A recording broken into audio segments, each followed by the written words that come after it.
Hi guys, you're so welcome to this channel narcscon. Today we're going to continue the education in relation to how to divorce a narcissist and how to understand a divorce process with a narcissist. In particular, a narcissist who's using delaying tactics. They won't always do it this way. Sometimes they will actually really be invested in the divorce going forward quickly. But again, in a situation like that, you still won't actually know that in particular because they will want to retain control of the situation. So they may put it forward that they're not that bothered in going quickly, whereas that is actually their agenda. But that's not the situation that we're going to talk about. We're going to talk about when you come up against so many obstacles to getting free of a narcissist in the physical and practical sense, in those terms. And some people, can actually be in the unfortunate situation where they're actually living in the same house as a narcissist trying to divorce them. So my heart goes out to you if you're in that situation. Far, far better to be for them to have gone off somewhere and for you to be physically separate. But this is still something that you can win. It's just, I think we should deal with that in a separate podcast, actually, how to interact with a narcissist while you're living with them in getting a divorce situation. So what to do and how to approach the divorce with a narcissist. Well, first of all, if you haven't caught part 1, go and check that out before listening to this, because it explains a lot in relation to your mental preparation and in relation to you staying true to yourself and your fairness and your compromise, and you're wanting to, get a fair deal for everyone and to get away as quickly as possible, where you can retain those qualities, but you just need to use a different strategy when you're dealing with a narcissist. The first thing I'll say to you is, if you want to save time, save money, actually, retain your sanity, and lessen your anxiety in the divorce process with a narcissist, I would strongly suggest that you follow these tips, or at least some of them, or at least consider them. So you may think at the beginning of the divorce process, being you, that, hey, if we don't have to go to court, if, I'm so willing to compromise, we spent years together, I have a love for this person even though they've abused me, or for the children, it would be better if we could compromise and work something out. That is a no-no, guys. That is a total no-no if you know you're dealing with a narcissist. To them, that is perceived as weakness. It's perceived as you coming to the table in a giving position, in a weak position, you wanting something from them, which empowers them. And it actually, instead of achieving what you believe it would achieve by showing that you can compromise, the narcissist will look on that as weakness and will believe that they're entitled and empowered to so much more and get pleasure in taking that power and control over you. So it will put you in a weaker position, and actually the narcissist will become more abusive with that stance. So you go into this strategizing, knowing that you're up against a narcissist and knowing that you have to use a different strategy and a different agenda in order for this to come out in any way fair. The first thing I would do is I would get a therapist, if possible, for yourself, if that's financially viable. When we're dealing with lawyers, solicitors, whatever terms, attorneys, whatever terms we use in our different parts of the world, attorneys like to deal with the legal aspect of divorce, etc. And if they get too overcome with your appearing unstable or needing their emotional support, it actually goes against you, and it also kind of wastes time, because time is money with the legal profession. So you're better off looking after your mental health with a therapist or with family and friends and only bringing to the attorney the business part, the legal part of the transaction with the divorce with the narcissist.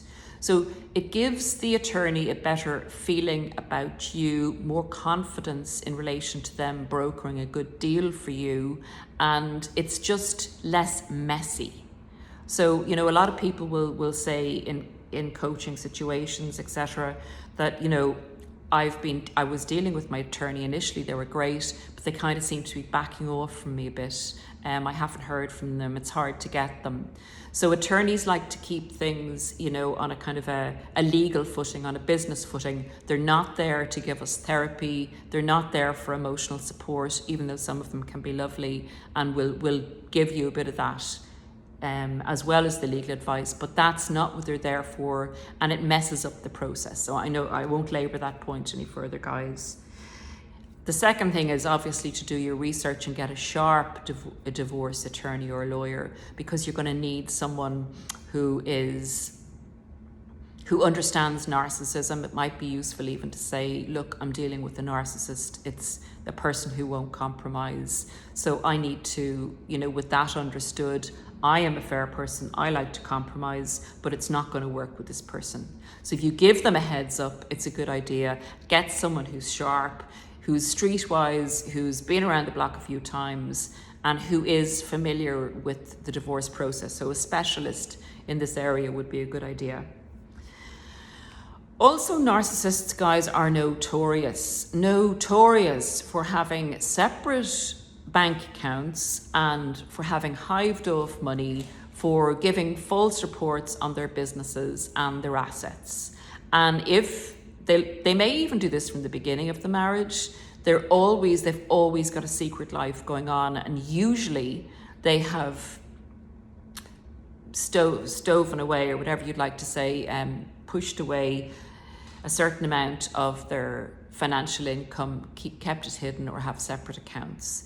So if you can and you have the resources, a financial detective or financial discovery at the beginning when you're starting off would be a very good idea, not when you're kind of months in and they're, you know they have something, you tell the lawyer and they suddenly come up and say that's not the case. They don't have this and they don't have as much money. You know the story, guys. This is another thing narcissists will do to frustrate the hell out of you and to waste time.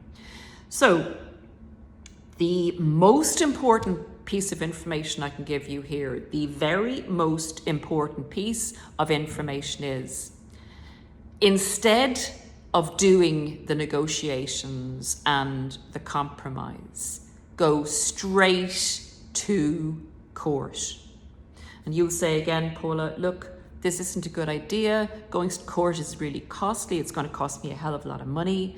I will tell you, yes, court is expensive. Yes, the court is costly. But it'll cost you more in lawyer fees with the messing around that a narcissist will do.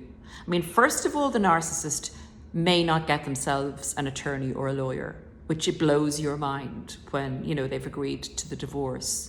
Much better that you do not have any conversations with the narcissist about the divorce. The narcissist uses this to gain information about what you're going to ask for, where your mind is at, etc., etc. Let your lawyer do that type of work. But the narcissist may not even engage a lawyer. Then they may engage a lawyer but not reply to your lawyer's letters. They may delay in that way. They may not answer your lawyer's questions directly, but come back at you with a lot of accusations and questions. So again, these are manipulation tactics that narcissists will use to delay the process, to exhaust you, to prevent you from moving on, to maintain control over you. They're all done from a negative perspective for you and a positive perspective for the narcissist. So guys, this is really an abusive process that they will put you through. They will also offer you derisory deals, you know, if you do try to compromise, which is another form of putting you down and belittling you and annoying you, because if they can get you into an emotional state and you do something, you know, that is out of character because of the pressure and stress you're under, then it's more benefit to them, particularly if they're in a blame, you know, country or state where there's a blame element in the divorce process. Much better if you're in a no blame state, because at least it takes that type of messing out of the divorce process. Because if you are going for divorce where there's the blame element involved, oh my God, narcissists will put you through the ringer in what they come up with, in uncovering things that you wouldn't want uncovered, in making things up about you, like that you've had affairs, that you've done this and done that. Let's not get into that. That's a whole nother element, but it's also a good reason to go straight to court. Go straight to court. Now, I know you may say to me, well, you know, Paula, if we head straight to court, it looks like I'm not making a compromise and that I'm not a fair person and I'm being vindictive, etc. And even though I know I'm not, the court might not like that. So consult with your lawyer and say, you want to go straight to court. Is there something necessary that you need to do that the court would expect of you before you initiate that process? And your lawyer may say to you that the court would require that you had a mediation with your ex-partner or husband or wife, or that you showed that you engaged in the mediation process. So, you know, if you have to do that, do it once and once only, so that it can be seen that you were, you know, guys, we have to play with the system to a certain extent, or the narcissist will use that against you and say you wouldn't compromise and you wouldn't negotiate, even though they have zero intention of mediating with you or compromising or negotiating. The narcissist plays the system. Remember the analogy of the narcissist going into battle with a sword. You need to go into battle with the same type of equipment if you're to come out of the battle without being destroyed, with a fair compromise. So guys, if you do have to go to a mediation session, go to the mediation session. There's another way around this that you could suggest to your lawyer and say, I am with, in my opinion, a narcissist. I have been to therapy. This is another good thing, you know, a plus. It's always good to go to therapy, but to say, you know, that you've been and prove that you've been to therapy, say you were in an abusive relationship, emotionally and psychologically, if not physically, and explain that mediation is not something that would serve your mental health, and it would not achieve anything because this person is mentally and psychologically abusive to you. So I hope all these tips are going to resonate and make sense to someone who's even halfway through the process of trying to divorce the narcissist and is still trying to come at the battle with a bunch of roses instead of, you know, the equipment that you need to fight a narcissist. So, guys, I would say go straight to court and explain that to your lawyer, and use a therapist for your emotional support so that you have as much clarity when dealing with your lawyer as you possibly can, so that you can work together, strategizing how to make this process as painless as possible and as beneficial to all parties concerned as possible. Take the higher ground. Take responsibility. Know that you're not going to change who you are. Your loving, beautiful self is not going to be compromised in the process by you adopting a different strategy to one that you would normally adopt. Some people have great issue and problem coming to terms with this, and they feel that if they change their way of approaching this or approaching a problem, you know, that they are changing who they are themselves. This is just an intelligent, intellectual management of a situation that is not normal, that is just not normal. So if you do normal in a situation that's not normal, you're not going to get a normal result. So I hope that helps. And the last thing, guys, I will say about this is, in negotiations, in general, when people negotiate, if two people come to the table and want to come to an agreement where there is fairness on both sides, normal people will come as close, supposing we have 1 to 100 and both parties want to get some type of equality in the deal. Normal people will kind of come to the deal with, say, offer 45%, and the other person will maybe offer 40%, and they hope to reach as near to the 50 as possible. With narcissists in the divorce process, if you come to the deal, offering 40 or 45%, hoping to get to 50%, the narcissist will offer 0%. And then somebody making a judgment on that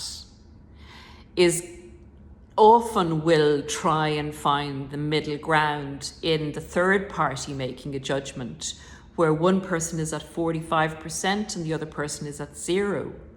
And they may bring you to, say, 75 or 80%, if you're following where I'm coming from, because you started at a higher level and the narcissist started at a lower level.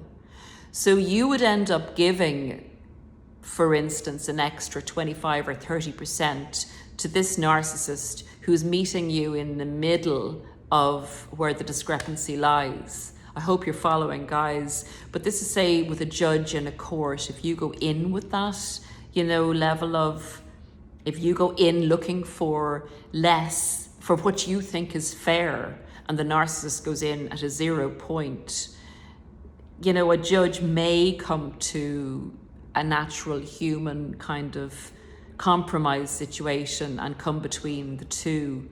So, speak to your lawyer about that. What's the right approach? Most lawyers will know the local court systems. They'll know how judges make judgments. And, again, another thing to do is to go for a local lawyer or someone that knows the particular court system in your state. Because like everyone, doctors work together, they know each other, they talk together. Lawyers know each other, they work together, talk together with judges. So there is a kind of a way of doing business that's what you're paying your lawyer for. They will give you the best advice in relation to the system that's there. So if they say to you, look, Paula, it's a good idea to go in looking for much more than you would expect. This is going to broker a better deal if the judge comes down in the middle of the two. Or they may say, look, this particular judge would appreciate you coming in looking for a fair amount, and that's the best approach to take. So that's all about your lawyer understanding the local system, understanding or perhaps knowing how the judges roll in this particular state or locality, and giving you the best advice. That's what they're there for, guys. That's what they're there for. So utilize a good lawyer or attorney for your, future, and even for the narcissist's future, because even following all this advice and going to court, the narcissist will still play dirty. They play dirty. The only thing that a narcissist will respect is a worthy opponent, basically. So they will come to a kind of a compromise if a court tells them they have to. That's as near as you're going to get to the narcissist compromising. And even when the court tells them what the divorce decides, makes a judgment on a financial settlement, etc., they'll still try and weasel their way out of that as much as they possibly can. So a court order is fundamental to you getting away from a narcissist in a divorce situation that they don't want or that they are delaying. Guys, I hope this advice was helpful. I am available for coaching if you want further customized advice on your particular situation with your particular narcissist and their style of interacting.